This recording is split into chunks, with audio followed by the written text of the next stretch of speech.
you want to know how to read Instagram messages without showing seen? Here's the real method. So first you have to open up your Instagram and go to direct messages section. Here you will see a message from one of my followers. So if you open it directly, it will show seen. So don't open it yet.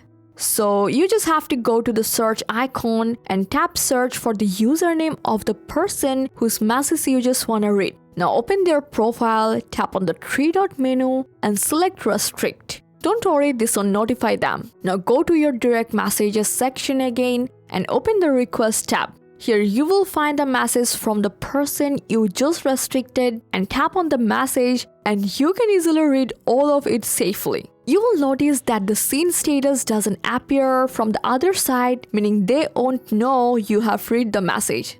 So after reading, go back and search for the profile again and tap the three dots and unrestrict the account. Now return to your direct messages and you will see that the message still doesn't show seen. The seen status only appear if you reply to the message or open the chat normally later. So this way you can safely read Instagram messages without the sender knowing. I hope this guide helped you a lot. Thanks for watching.